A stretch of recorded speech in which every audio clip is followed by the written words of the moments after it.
Welcome back to my channel study learner. और ये current के क्वेश्चन हैं जो करंट की बुक है समसामयिकी घटना चक्र, जो कि सितंबर और अक्टूबर 2022 की है। तो इसमें है जो डिटेल से दिया गया हुआ है, सितंबर और अक्टूबर की है ये। हाल ही में अभी 11 रामसर साइट हैं जो जोड़ी गई हैं, तो टोटल अभी 75 हैं। तो जो न्यू अभी ऐड हुई हैं रामसर साइट, तो उसमें ये है जम्मू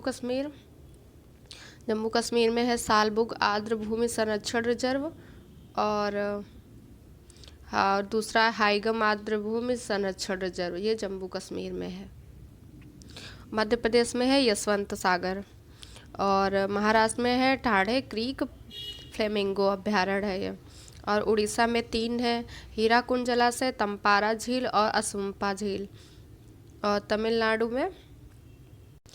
तमिलनाडु में है जो चित्रांगुंडी पक्षी अभ्यारण्य, वुडुवूर पक्षी अभ्यारण्य, काजीरंगकुल पक्षी अभ्यारण्य और सुचिंद्रम थेरूर वेटलैंड कॉम्प्लेक्स है। तो ये 4 यहाँ पे तमिलनाडु में है, 3 उड़ीसा में, 1 महाराष्ट्र में, ऊपर अभी जम्मू कश्मीर में 2, और ये यशवंत नगर है। तो ये टोटल 11 नए रामसर स्थल हैं। भारत के 75 रामसर स्थल। तो रामसर स्थल है जो रामसर, तो आर्द्र भूमियों पर अभिसमय कन्वेंशन ऑन वेटलैंड को रामसर अभिसमय रामसर कन्वेंशन के नाम से भी जाना जाता है। आर्द्र भूमि पर अभिसमय को ये रामसर कन्वेंशन के रूप में भी जाना जाता है। लिखा है यह आर्द्र भूमियों एवं उनके संसाधनों के संरक्षण तथा समझदारी पूर्वक उपयोग हेतु एक अंतर सरकारी संधि है। ये एक अंतर सरकारी संधि है आर्द्र भूमियों एवं उनके संसाधनों के संरक्षण हेतु। इस संधि का उद्देश्य स्थानीय तथा राष्ट्रीय कार्यवाहियों और अंतर्राष्ट्रीय सहयोग के माध्यम से आर्द्र भूमियों के संरक्षण को सुरक्षित करना है। और इस अभिसमय मतलब कन्वेंशन का नामकरण ईरान के शहर रामसर के नाम पर किया गया था। तो रामसर कन्वेंशन कहा जाता है जो ईरान के शहर रामसर के नाम पर, और जहां 1971 में यह अभिसमय हस्ताक्षरित हुआ था। और रामसर अभिसमय वर्ष है जो 1975 से प्रभावी हुआ 1975 से, और उस पे से वो जो साइन हुए थे 1971 से।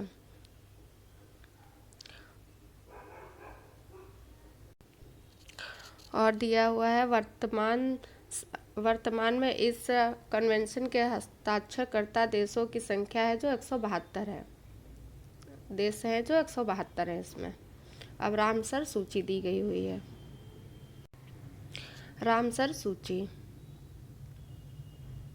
तो इस अभिसमय में शामिल होते समय प्रत्येक देश को अपने क्षेत्र के अंतर्गत स्थित न्यूनतम एक आर्द्र भूमि स्थल को अंतर्राष्ट्रीय महत्व की आर्द्र भूमि की सूची में शामिल किए जाने के लिए नामित करना होता है, किसी भी स्थल को उसमें शामिल करने की सूची में। और आर्द्र भूमि की सूची को कहते हैं रामसर सूची या रामसर लिस्ट कहते हैं। वर्तमान में रामसर सूची विश्व में संरक्षित क्षेत्रों का सबसे बड़ा नेटवर्क है। अभी थोड़े दिन पहले 13 अगस्त 2022 को केंद्रीय पर्यावरण वन एवं जलवायु परिवर्तन मंत्रालय द्वारा केंद्रीय पर्यावरण वन जलवायु और परिवर्तन मंत्रालय द्वारा जारी विज्ञप्ति के अनुसार भारत की 11 नई आर्द्र भूमियों को रामसर स्थल सूची में शामिल किया गया है। तो कितनी की गई है? टोटल 11। पहले 64 थी, अभी 11 ऐड हो गई तो 75 हो गई टोटल।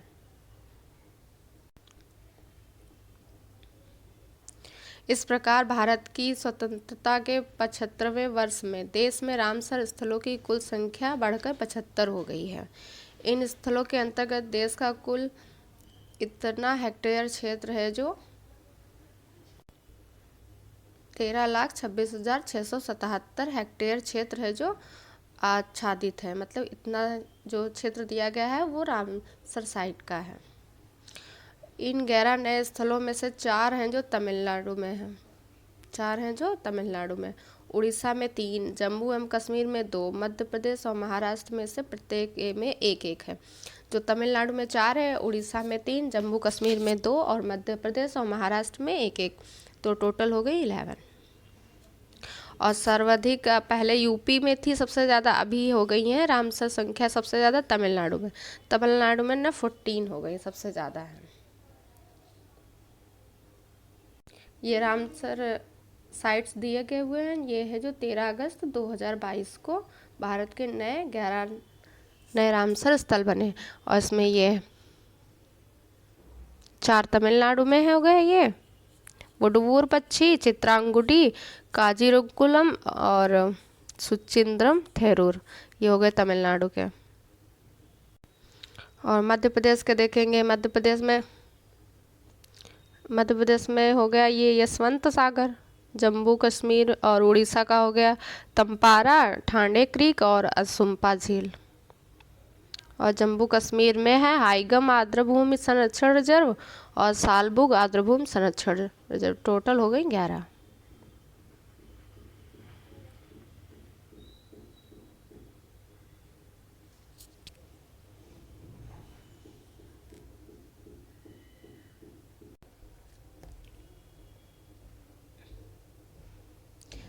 पहले है जो यूपी रामसर साइट में नंबर 1 पर था, तो अभी यूपी में है 10 हैं, और अभी नंबर 1 पर है जो तमिलनाडु है, तमिलनाडु में है जो 14 है तमिलनाडु में, और यूपी में 10 हैं, यूपी दूसरे नंबर पर है। और अब जो 11 नई आर्द्रभूमि साइट थी उनका विवरण दिया गया है। तो ये है जो तंपारा झील, तंपारा झील है जो, ये है तंपारा झील। तंपारा झील के बारे में बताया गया है। यह झील है जो उड़ीसा के गंजाम जिले में स्थित है। तंपारा झील कहाँ है, तो ये है उड़ीसा के गंजाम जिले में। यह मीठे पानी की सर्वप्रमुख झीलों में से है। तंपारा झील है जो मीठे पानी की सर्वप्रमुख झील है। वह इस झील का निर्माण है एक कुंड में वर्षा जल के भराव के कारण हुआ था, जिसे ब्रिटिश लोगों द्वारा टैंप तथा उसके बाद स्थानीय लोगों द्वारा तंपारा नाम दिया गया। अंग्रेजों ने इसको नाम दिया था टैंप, और फिर वहाँ के लोगों ने इसको तंपारा नाम दे दिया। ये मीठे पानी की झील है और उड़ीसा की है, तो एक ये वाली हो गई।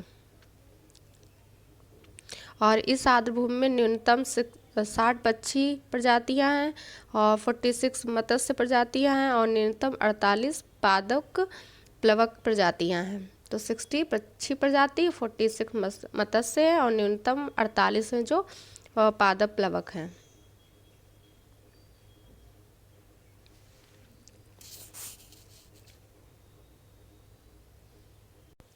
अब ये है उड़ीसा की दूसरी रामसर साइट। पहली थी तंपारा, अभी ये हीराकुंड जलाशय।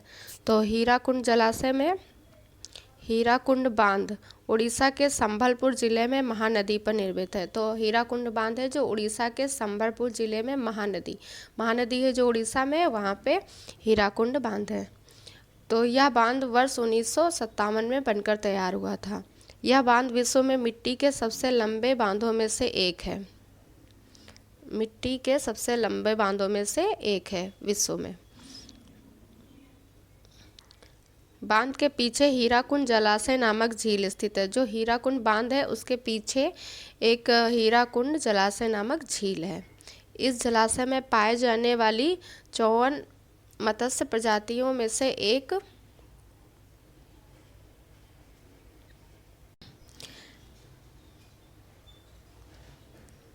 इस जलाशय में पाए जाने वाली 54 मत्स्य प्रजातियों में से एक को लुप्तप्राय, 6 को संकटासन और 21 को आर्थिक महत्व वाली प्रजातियों के रूप में वर्गीकृत किया गया है।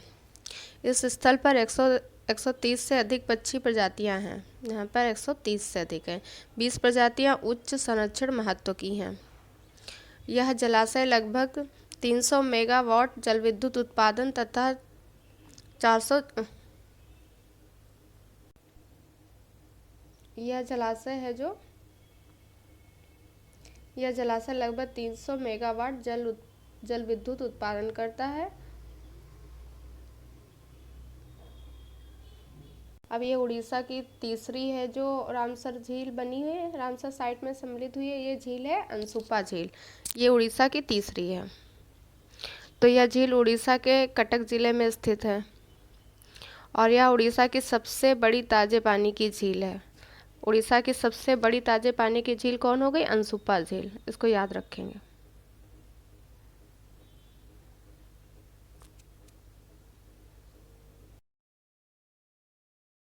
अनसुपा झील है जो उड़ीसा की तीसरी जो रामसर साइट झील बनी हुई है। तो यह झील है जो उड़ीसा के कटक जिले में स्थित है, ये वाली झील। यह उड़ीसा के सबसे बड़ी ताजी पानी की झील है। उड़ीसा की सबसे बड़े ताजे पानी की झील हो गई अनसुपा झील। यह आर्द्रभूमि महानदी द्वारा निर्मित एक ऑक्सबो झील जो कि 231 हेक्टेयर क्षेत्र में फैली हुई है। ये महानदी द्वारा निर्मित एक ऑक्सबो झील है। यह आर्द्रभूमि न्यूनतम 194 पक्षी प्रजातियां, 61 मत्स्य प्रजातियों और स्तनधारियों की 26 प्रजातियां तथा मैक्रोफाइट्स की 244 प्रजातियों का आश्रय स्थल है। यहाँ पे इतनी प्रजातियाँ ये हैं। और अब चौथी है जो रामसर साइट उड़ीसा। अब रामसर साइट की दूसरा है ये है जो यशवंत सागर है जो इंदौर क्षेत्र के मध्य प्रदेश में है स्थित 2 महत्वपूर्ण पक्षी क्षेत्रों में से एक है। ये पक्षी क्षेत्र है उसमें से एक है और ये एमपी के इंदौर क्षेत्र में है, यशवंत सागर। साथ ही यह मध्य प्रदेश के मालवा क्षेत्र में सबसे महत्वपूर्ण पक्षी स्थलों में से एक है। यशवंत सागर है जो मध्य प्रदेश के मालवा क्षेत्र में स्थित सबसे महत्वपूर्ण पक्षी स्थलों में से एक है। वर्तमान में इस स्थल का उपयोग मुख्यतः इंदौर शहर में जलापूर्ति और व्यावसायिक स्तर पर मछली पालने के लिए किया जा रहा है। और इस सागर का प्रयोग है जो इंदौर शहर में जलापूर्ति और व्यावसायिक स्तर पर मछली पालन के लिए किया जा रहा है। और यशवंत सागर को मध्य भारत में सुभेद्य सारस क्रेन का गढ़ माना जाता है। काय का गढ़ माना जाता है? तो ये होती है सारस क्रेन का गढ़ माना जाता है।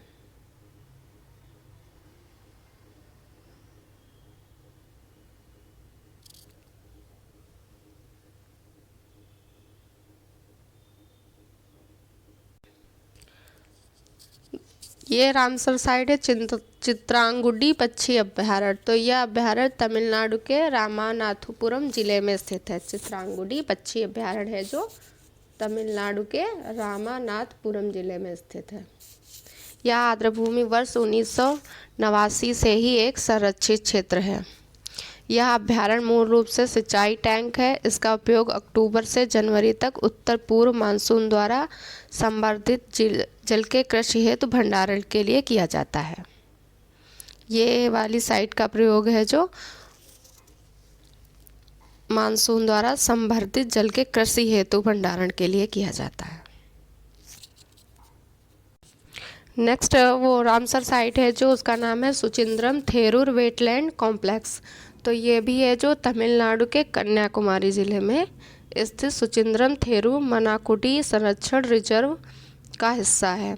कन्याकुमारी में एक संरक्षण रिजर्व है, उसका नाम है सुचिंद्रम थेरूर मनाकुडी संरक्षण रिजर्व, उसी का ये वाला वेटलैंड हिस्सा है। और इसे एक महत्वपूर्ण पक्षी क्षेत्र घोषित किया गया। ये पक्षी क्षेत्र है। यहाँ प्रवासी पक्षियों के मध्य एशियाई उड़ान मार्ग के दक्षिणी सिरे पर स्थित है। और ये वास्तव में एक मानव निर्मित आंतरिक जलाशय है जो 12मासी है। ये वाली वेटलैंड है जो मानव निर्मित है और ये 12मासी है।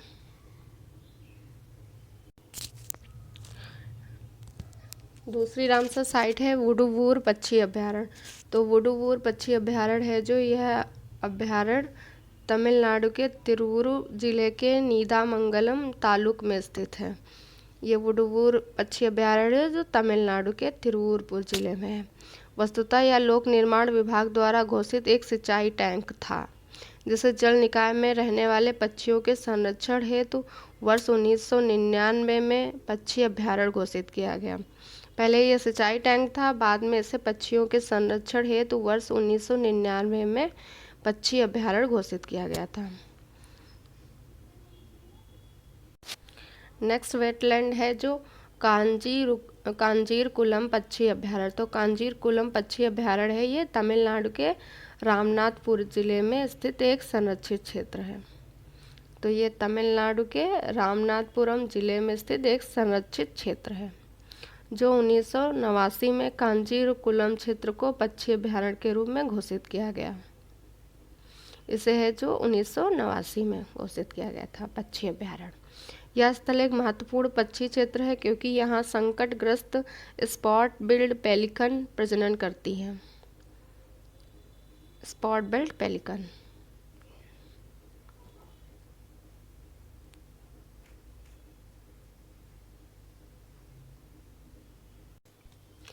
नेक्स्ट रामसर साइट अभ्यारण्य है जो वो है ठाणे क्रीक फ्लैमिंगो अभ्यारण्य।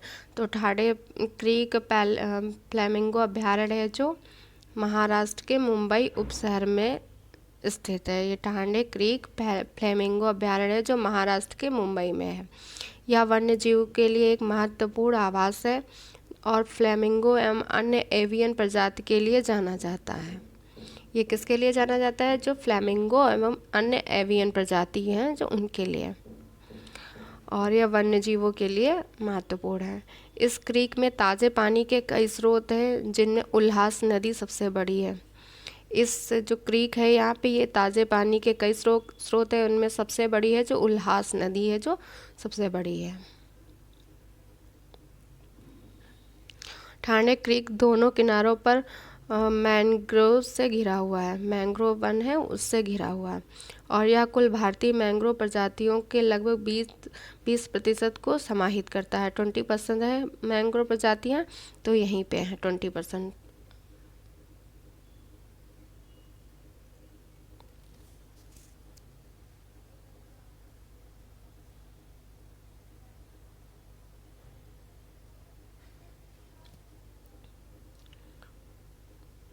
दूसरी रामसर साइट है जो हाइगम आर्द्रभूमि संरक्षण रिजर्व।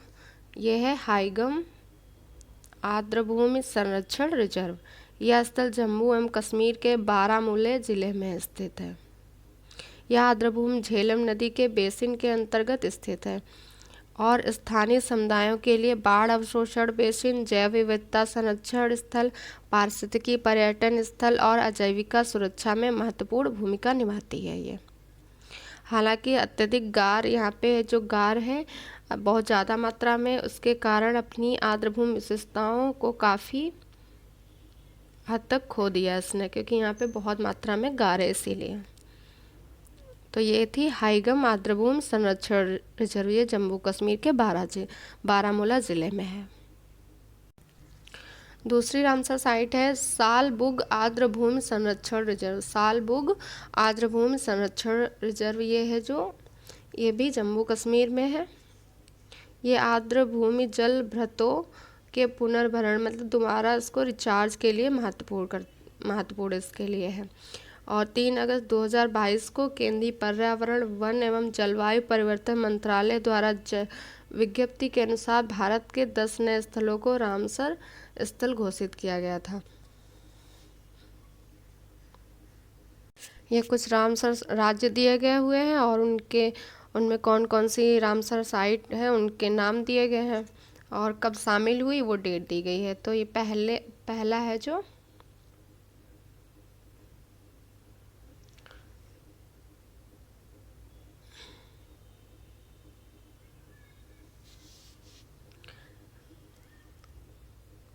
पहले हम लोग है जो तमिलनाडु के रामसर साइट देखेंगे जो 14 है।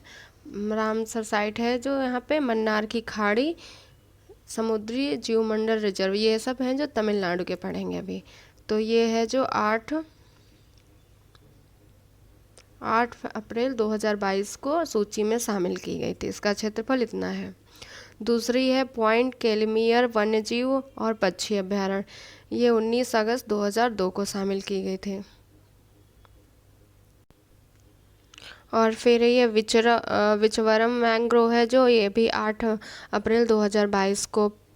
पल्लीकरनई मार्स रिजर्व फॉरेस्ट, ये भी 8 अप्रैल को। वेल्लोड पक्षी अभ्यारण्य, ये भी 8 अप्रैल को।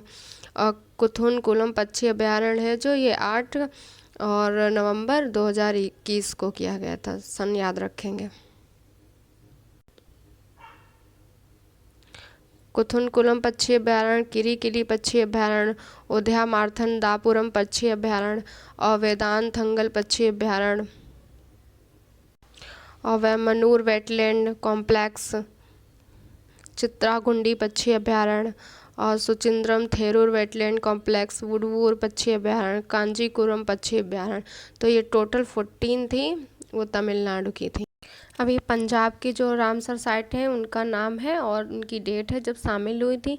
तो ब्यास संरक्षण हो गई, हरिके झील हो गई, रोपड़ हो गई, केशवपुर मियानी सामुदायिक रिजर्व हो गया, कांजली हो गया और नांगल वन्यजीव अभयारण्य हो गया। ये 26/9/2019 को, 23/3/1990 को ये सूची में शामिल हुई थी, उनकी ये डेट है। और ये इनका क्षेत्रफल दिया गया हुआ, कितने कितने क्षेत्रफल में फैली है। उड़ीसा में जो 6 हैं रामसर साइट, और तो इसका नाम है चिल्का झील है, संतकोसिया गार्ड्स है, भीतरकनिका मैंग्रोव है, तंपारा झील, हीराकुंड झील जलाशय और अंशुपा झील। ये तीनों तो अभी हुई हैं शामिल। ये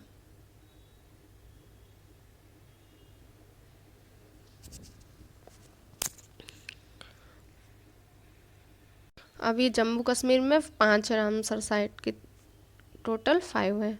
तो ये है वुलर झील, होकेरा आर्द्रभूमि, सुरिसर मानसार और हाइगम आर्द्रभूमि और सालबुक आर्द्रभूमि संरक्षण। उनकी ये डेट दी गई हुई है। टोटल है 5। गुजरात में है जो टोटल 4 है। तो उनका नाम है, एक नल सरोवर, थोल झील वन्यजीव अभयारण्य, वधवाना आर्द्रभूमि और खिजड़िया वन्यजीव अभयारण्य। खिजड़िया है जो 13/4/2021 को शामिल की गई, वधवाना 5/4/21 को और थोल भी 5/4/2021 को। ये 2012 में नल सरोवर।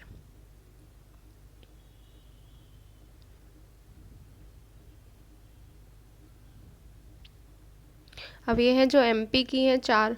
तो एमपी में है जो 4 वो हैं भोज आर्द्रभूमि, सांख्य सागर, सिरपुर आर्द्रभूमि और यशवंत सागर। यशवंत सागर ये जो अभी बनाई गई हुई है। तो ये 4 हैं जो एमपी की हैं। और हिमाचल प्रदेश में है जो 3 है रामसर साइट, 3 है। तो यह है पौंग बांध झील, चंद्रताल झील और रेणुका आर्द्रभूमि। ये हिमाचल प्रदेश की है। रेणुका ये बहुत बार एग्जाम में आ भी चुकी है। केरल में है जो 3 है। केरल में 3 है। वेम्बनाड कोल आर्द्रभूमि है, अष्टमुडी आर्द्रभूमि है और शास्तामककोटा है। शास्तामककोटा झील, अष्टमुडी आर्द्रभूमि और वेम्बनाड कोल आर्द्रभूमि। और महाराष्ट्र में 2 हैं, नांदूर मध्यमेश्वर है, एक है लोनार झील और तीसरी है ठाणे क्रीक फ्लैमिंगो अभयारण्य।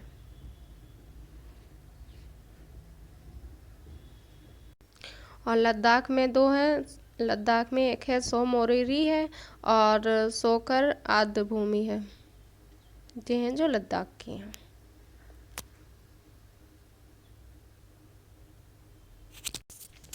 हरियाणा में भी 2 हैं। हरियाणा में है भिंडवास वन्यजीव अभयारण्य, सुल्तानपुर राष्ट्रीय उद्यान, सुल्तानपुर राष्ट्रीय उद्यान और भिंडवास वन्यजीव अभयारण्य। ये हैं जो रामसर साइट है आर्द्रभूमि।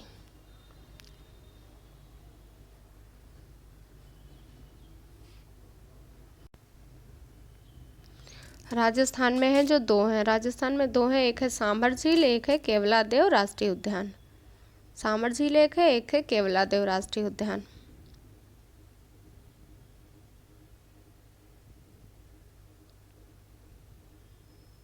पश्चिम बंगाल में 2 हैं, सुंदरबन आर्द्रभूमि एक है और एक है पूर्वी कलकत्ता आर्द्रभूमि।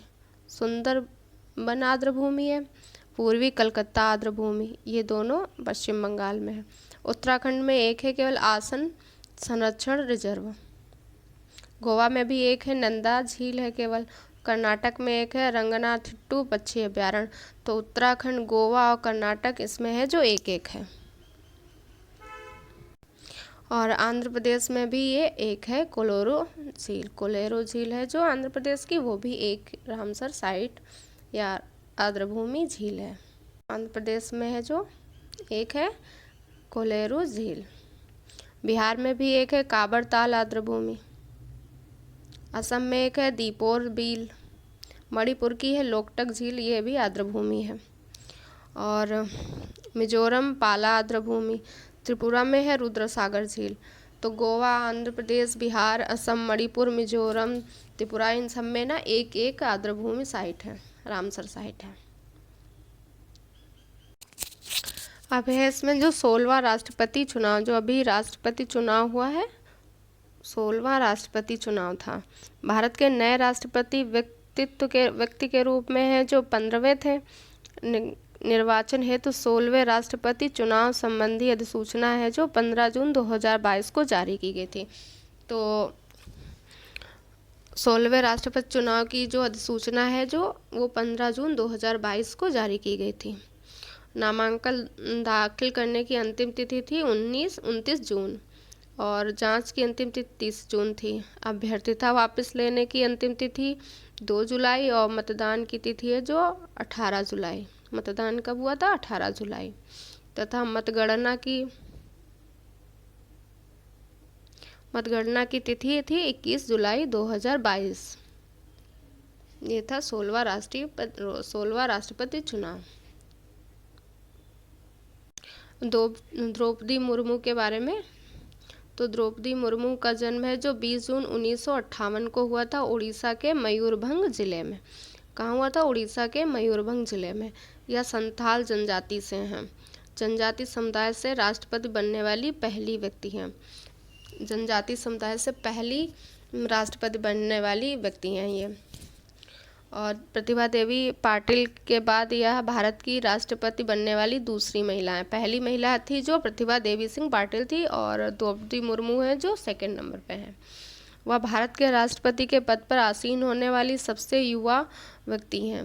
सबसे युवा राष्ट्रपति हैं, 64 वर्ष की हैं ये।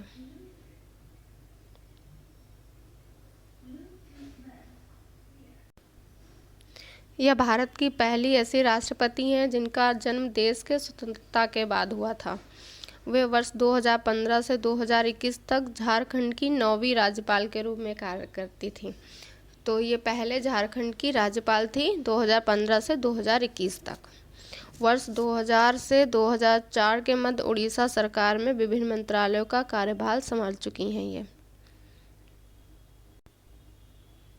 ये हैं जो वाणिज्य एवं परिवहन राज्य मंत्री रही थी, मत्स्य एवं पशु संसाधन विकास राज्य मंत्री रही और फिर ये 1979 और 83 तक उड़ीसा के राज्य सिंचाई एवं विद्युत विभाग में क्लर्क के रूप में काम भी किया इन्होंने। और तत्पश्चात 1997 तक रायरंगपुर मयूरभंज जिला था, वहाँ पे इन्होंने शिक्षक के रूप में भी कार्य किया है। तो इन्होंने जो जो काम किए हैं वो दिया गया हुआ है। ये एक लिस्ट दी गई हुई है जिसमें भारत के राष्ट्रपति और उनका जितने समय तक वो राष्ट्रपति रहे उसका समय दिया गया हुआ है और क्रम भी दिया गया हुआ है। तो सबसे पहले राष्ट्रपति थे डॉक्टर राजेंद्र प्रसाद और फिर डॉक्टर सर्वपल्ली राधाकृष्णन, डॉक्टर जाकिर हुसैन, वारागिरी वेंकट गिरी ये कार्यवाहक थे और न्यायमूर्ति मोहम्मद हिदायतुल्लाह कार्यवाहक भी थे, ये न्यायाधीश थे। और वारागिरी वेंकट गिरी थे। फिर फखरुद्दीन अली अहमद थे।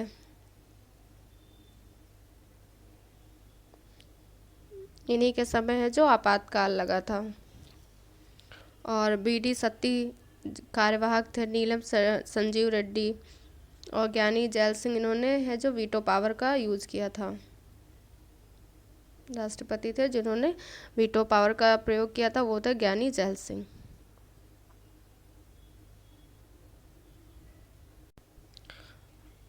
फिर हैं R Venkataraman, doctor Shankar Dayal Sharma, doctor K Narayan, doctor APJ Abdul Kalam और प्रतिभा पाटिल पहली महिला थी जो राष्ट्रपति बनी।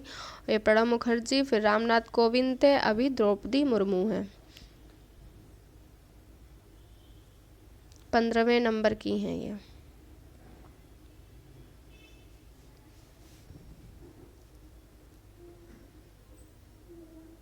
अब है भारत के नए उपराष्ट्रपति जो बने, उनका नाम है जगदीप धनखड़।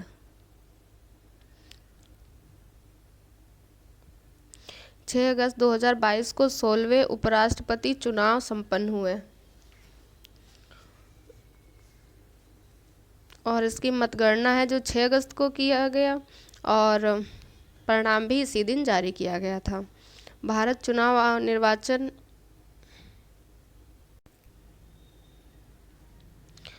भारत निर्वाचन आयोग ने 16वें उपराष्ट्रपति चुनाव संबंधी अधिसूचना 5 जुलाई 2022 को जारी की थी और 16वें उपराष्ट्रपति चुनाव में जगदीप धनखड़ को विजयी घोषित किया गया और व्यक्ति के रूप में हैं जो 14वें हैं, वैसे ये 16वें हैं। चुनाव परिणाम की घोषणा लोकसभा महासचिव तथा चुनाव के लिए नियुक्त रिटर्निंग ऑफिसर उत्पल कुमार सिंह द्वारा की गई थी। रिटर्निंग ऑफिसर थे उत्पल कुमार सिंह।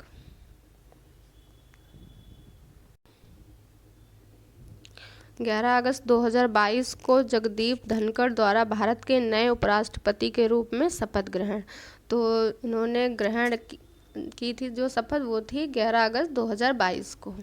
चुनाव की तिथि 6 अगस्त 2022 और इसी दिन इनका परिणाम भी जारी हुआ और इसकी मतगणना भी की गई।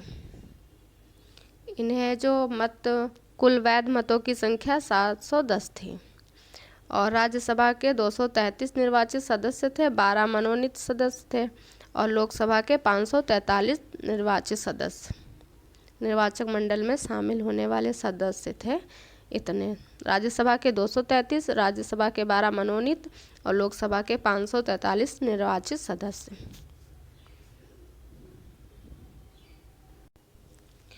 नया टॉपिक है राष्ट्रमंडल खेल 2022। तो राष्ट्रमंडल खेल हैं जो एक अंतर्राष्ट्रीय खेल आयोजन है जिसमें वर्तमान में 56 राष्ट्रीय कुल सदस्य देशों के 72 क्षेत्रों की टीमें हिस्सा लेती हैं। तो 72 क्षेत्रों की टीमें हिस्सा लेती हैं इसमें। पहले राष्ट्रमंडल खेलों का आयोजन वर्ष 1930 में हैमिल्टन कनाडा में किया गया था। तो पहले राष्ट्रमंडल खेल हैं जो 1930 में हैमिल्टन कनाडा में किए गए थे। इन खेलों का आयोजन है जो राष्ट्रमंडल खेल महासंघ के तत्वाधान में होता है जिसका मुख्यालय लंदन है। तो राष्ट्रमंडल खेलों का मुख्यालय है जो खेल महासंघ का मुख्यालय है जो लंदन में है। ओलंपिक खेलों के विपरीत इन खेलों में पैरा खेल भी शामिल होते हैं। तो इनमें पैरा खेल भी शामिल होते हैं। आयोजन किया गया 22वें नंबर के थे राष्ट्रमंडल खेल। 2022 का आयोजन बर्मिंघम यूनाइटेड किंगडम में 28 जुलाई से 8 अगस्त 2022 के मध्य किया गया था। तो इसका टाइम था 28 जुलाई से 8 अगस्त। लंदन 1934 तथा मैनचेस्टर 2000 के बाद यह तीसरा अवसर था जब इंग्लैंड ने राष्ट्रमंडल खेलों की मेजबानी की। तो इंग्लैंड ने 3 बार है जो राष्ट्रमंडल खेलों की मेजबानी की है। एक 1934 में लंदन में, मैनचेस्टर 2002, अभी 2022 में। इसका ये डायग्राम बना हुआ है। तो ये तो थे बर्मिंघम 2022 में हुए राष्ट्रमंडल खेल, ठीक है। और ये 22वें राष्ट्रमंडल खेलते क्रम था इनका 22वां और 28 जुलाई से 8 अगस्त 2022 के मध्य हुआ। ये डेट याद रखेंगे, 28 जुलाई से 8 अगस्त। और इसमें 56 सदस्य देशों की टीमें शामिल थीं। 56। उद्घाटन एवं समारोह का आयोजन। उद्घाटन और समापन का समारोह है जो अलेक्जेंडर स्टेडियम में हुआ था। और 4 खेल पहली बार है जो राष्ट्रमंडल खेल में शामिल किए गए थे। एक था महिला T20 क्रिकेट और बास्केटबॉल और 3x3 व्हीलचेयर बास्केटबॉल और मिक्स्ड सिंक्रोनाइज्ड डाइविंग था।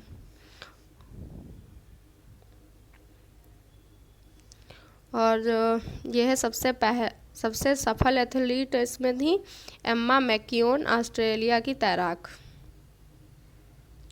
एम्मा मैक्यून थी। और डेविड डिक्सन अवार्ड किसको मिला था? वो मिला है फेंग तियानवेई को, सिंगापुर की महिला टेबल टेनिस खिलाड़ी हैं, उनका नाम है फेंग तियानवेई। इनको डेविड डिक्सन अवार्ड दिया गया है। राष्ट्रमंडल खेलों में 2018 में शामिल हुआ था निशानेबाजी शूटिंग को इस संस्करण से हटा दिया गया। इस बार शूटिंग नहीं थे इसमें। और इसमें 8 पैरा खेल का आयोजन किया गया था। व्हीलचेयर बास्केटबॉल, पैरा तैराकी, para athletics, para lawn balls, para power lifting, para table tennis और पैरा ट्रैक साइकिलिंग तथा पैरा ट्रायथलॉन था। राष्ट्रमंडल खेल 2022 के उद्घाटन एवं समारोह का आयोजन अलेक्जेंडर स्टेडियम में हुआ था। यह भी स्वर्ण पदक इंग्लैंड के एलेक्स ई पुरुष ट्रायथलॉन ने जीता है। पहला स्वर्ण पदक है जो वहाँ का राष्ट्रमंडल खेलों का, वो था इंग्लैंड के एलेक्स ई को मिला है। यह है जो वहाँ की पदक तालिका दी गई हुई और टॉप 10 दिए गए हुए हैं। तो ऑस्ट्रेलिया इसमें है जो नंबर 1 पे था और उसके पास टोटल थे 178, उसमें से 67 स्वर्ण पदक थे और 57 रजत और कांस्य थे 54। इंग्लैंड दूसरे नंबर पे था, कनाडा तीसरे नंबर पे। ऑस्ट्रेलिया, इंग्लैंड, कनाडा 1, 2, 3 नंबर पे। भारत है जो 4 नंबर पे था। भारत ने कुल टोटल है जो 61 पदक जीते थे, उसमें 22 हैं गोल्ड मेडल थे और 16 थे जो सिल्वर और 23 ब्रॉन्ज था।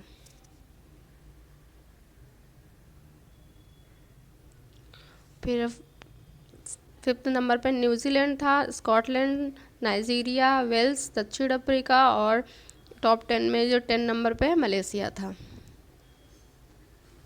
भारत है जो चौथे नंबर पे था। राष्ट्रमंडल खेल में जो भारत की तरफ से थे उसमें सबसे युवा भारतीय खिलाड़ी अनहद सिंह 14 वर्ष और सबसे उम्रदराज भारतीय खिलाड़ी थे सुनील बहादुर 45 वर्ष के थे। अनहद सिंह हैं जो सबसे 14 ईयर्स और सुनील बहादुर 45 ईयर्स।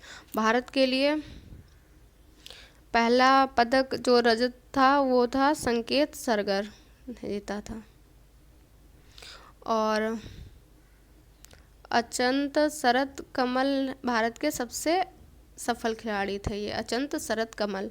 राष्ट्रमंडल खेल 2022 में भारत के लिए पहला स्वर्ण पदक मीराबाई चानू ने जीता था और रजत पदक है संकेत सरगर। और उद्घाटन के समय है जो ध्वजवाहक मनप्रीत सिंह और PV संधू थी और समापन के समय निखत जरीन और अंचत शरत कमल थे। ये याद रखेंगे, ये आता है एग्जाम में। उद्घाटन में मनप्रीत सिंह, PV सिंधु और समापन में निखत जरीन और अचंत शरत कमल थे। 22वें राष्ट्रमंडल खेलों में भारत ने निम्न खेल स्पर्धाओं में पहली बार पदक जीता था। तो ये है लॉन बॉल्स में महिला टीम ने स्वर्ण पदक जीता। उसमें थी लवली चौबे, रूपा रानी तर्की और पिंकी सिंह और नयनमोनी शोकिया। तो ये 4 थे महिला टीम की लॉन बॉल्स में स्वर्ण पदक जीता था। और पुरुष टीम ने रजत पदक जीता था। उसमें थे सुनील बहादुर, नवनीत सिंह और चंदन कुमार सिंह और दिनेश। तो महिला में स्वर्ण पदक जीता और पुरुष टीम ने रजत पदक जीता, उनके नाम दिए गए हुए हैं। पहली बार भारत ने इनमें पदक जीता है। और एथलेटिक्स में है जो 3000 मीटर 3000 मीटर स्टीपल चेज में है जो अविनाश साबले ने रजत पदक जीता है, अविनाश साबले। और 10,000 मीटर पैदल चाल में प्रियंका गोस्वामी ने रजत पदक जीता है महिला वर्ग में। और संदीप कुमार ने कांस्य जीता है पुरुष वर्ग में। और ऊंची कूद में तेजस्विनी शंकर ने कांस्य जीता है ऊंची कूद में। महिला भाला फेंक में अन्नू रानी ने कांस्य जीता है महिला भाला फेंक में। पैरा टेबल टेनिस में भाविना पटेल ने स्वर्ण जीता था महिला एकल C35 भाविना पटेल। और सोनलबेन पटेल हैं जो उन्होंने कांस्य जीता था महिला एकल में।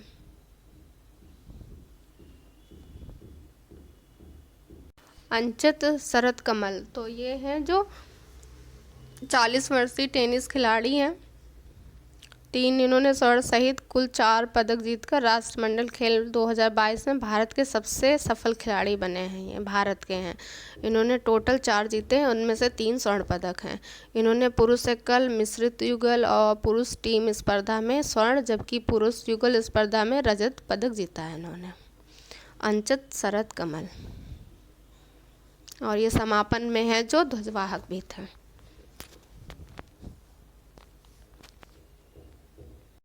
राष्ट्रमंडल खेल 2022 में भारत का प्रदर्शन, तो सभी खेल दिए गए हुए हैं, इसमें कौन कौन से पदक और कितने जीते ये लिखा हुआ है। तो कुश्ती में है जो 6 स्वर्ण पदक जीते हैं भारत ने, सबसे ज़्यादा कुश्ती में ही थे। और 6 स्वर्ण पदक थे इसमें, 1 रजत पदक और 5 कांस्य, टोटल 12 थे कुश्ती में। Table tennis, para table tennis भी इसमें शामिल है। इसमें 4 स्वर्ण पदक, 1 रजत, 2 कांस्य, टोटल 7 थे। और भारोत्तोलन में 3 थे स्वर्ण पदक, 3 रजत पदक और 4 कांस्य थे, तो टोटल हो गए 10। और मुक्केबाजी में भारत ने 3 स्वर्ण पदक जीते, 1 रजत पदक और 3 कांस्य, टोटल 7। तो सबसे ज़्यादा कुश्ती में भारत ने जीते हैं। मुक्केबाजी में है जो 3 स्वर्ण पदक और 1 रजत, 3 कांस्य, 7 इसमें भी थे। बैडमिंटन में भी 3 स्वर्ण पदक, 1 रजत, 2 कांस्य, टोटल 6 हो गए। एथलेटिक्स में 1 स्वर्ण पदक, 4 रजत पदक जीता है, 3 कांस्य, टोटल 8 हैं। और लॉन बॉल्स में 1 स्वर्ण पदक और 1 रजत। महिलाओं ने स्वर्ण पदक जीता, पुरुषों ने रजत पदक, तो 2 हो गए। पैरा पावर लिफ्टिंग में 1 स्वर्ण पदक है, केवल 1 ही था, और सिल्वर और ब्रॉन्ज नहीं मिला। जूडो में है 2 रजत पदक।